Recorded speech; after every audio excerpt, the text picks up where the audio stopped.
Hi, and welcome back to Three and Out with Chris Spielman. I'm Mike O'Hara, brought to you again by Comerica. And Chris Spielman, the roller coaster ride of the National Football League continues. A week ago, Lions down in the dumps with a tie and bounced back with a 13-10 win over the Los Angeles Chargers at Ford Field. Chris, you've been in these situations forever as a player and as a broadcaster. How do you account for that from week to week, the rise and fall of emotions of a pro football team? That's the NFL. The Lions found a way to win when they needed to make a play. It wasn't pretty. I think the Chargers helped themselves a little bit, but the Lions made plays at crucial times.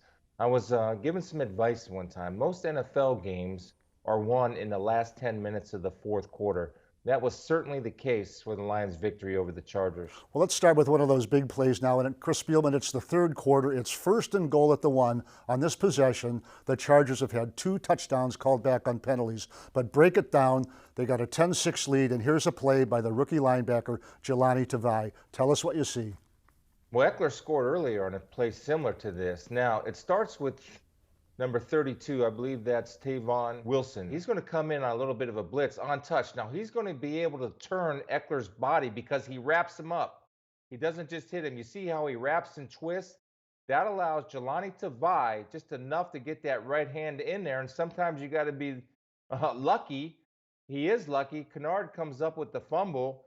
But the one thing I would correct here, I would not have Darius Slay run in front of Jelani Toivo because of this reason. Quite frankly, Toivo gets credit for a great play and a nice punch, but Tavon Wilson is the guy that makes the play because he comes unabated to the running back, and by wrapping him up, twists his body, which exposes the ball. In the future, they've got to get that motion worked out because Slay almost cuts off Jelani Toivo on the way to the tackle. And the other thing, Slay picks himself because if Rivers picks that up, he's got that wide receiver open in the flat, the guy in motion.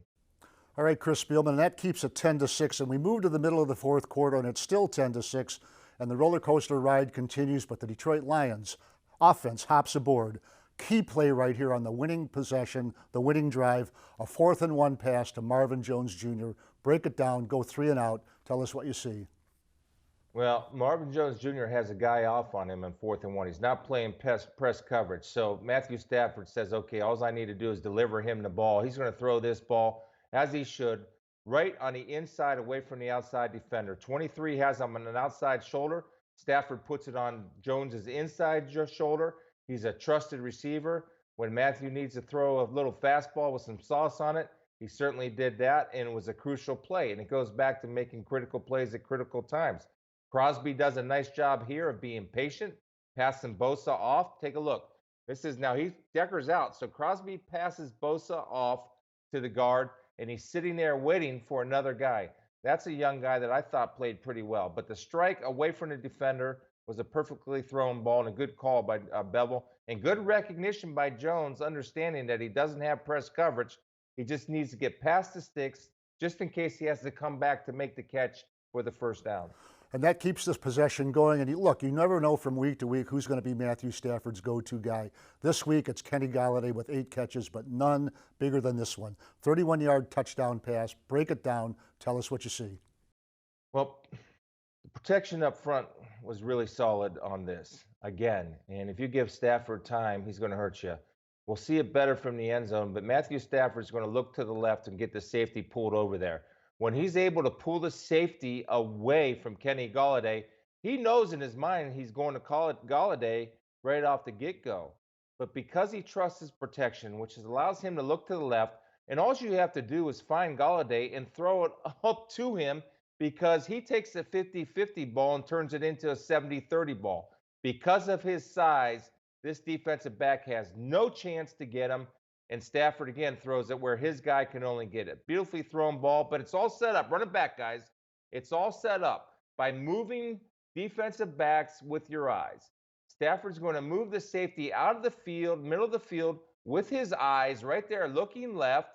And by looking left, he can throw Golladay wide open on the post because the safety vacated the area. Just such a good throw and a good play call, and a great catch by Golladay using that big body to keep the defender off of him.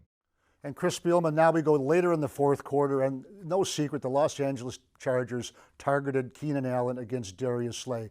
In the game within the game, it was one of the really premier matchups of that game.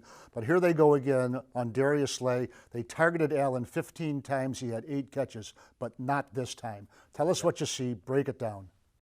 Well, I see a mentally tough dude at corner named Darius Slay. He's up there playing press coverage. Now, he understands where his help is. His safety is going to be over the top on the inside. Darius lets a clean release off the line of scrimmage, but he's playing outside leverage. So he is running the route before Keenan Allen's running the route. And why is he playing outside leverage? Unlike last week when Fitzgerald caught the ball, Slay is in perfect position because he trusts where his safety is going to be. So being a corner, you have to be patient and you have to know where your help is, and it allows you to make plays like this. I mean, this is stuff that defensive coordinators get excited about because guys are doing what they're coached to do, and you have 2 guys on Keenan Allen. Rivers is looking him down, and Slay is running the route. He's running the route better than Allen running the route. And look here, look at this. This is what I like. That's joy. That's winning. And Mike, you and I talk about it every single week. It is hard to win in the NFL, and these guys deserve to celebrate. Well, absolutely. Now that makes the Detroit Lions 1-0-1. That's 1 win, no losses, and 1 tie. Going into Philadelphia next week, another tough opponent. If you're the Detroit Lions, how do you feel right now about how you stand after 2 games? I feel really good, but I know that winning at home is tough in the NFL. Winning on the road is even tougher. And I think this is something for them to build on. I do think the running games can get a little bit better, obviously. And I think they all believe that. The Philadelphia Eagles have nicked up a little bit. They had a tough one against the Falcons on Sunday night. I'm looking forward to a great game. All right, Chris Spielman, that's a wrap for this week. The Lions have a real tough game next week in Philadelphia. You'll be there for the Fox Network, and we'll go 3-and-out again. Thanks, Mike.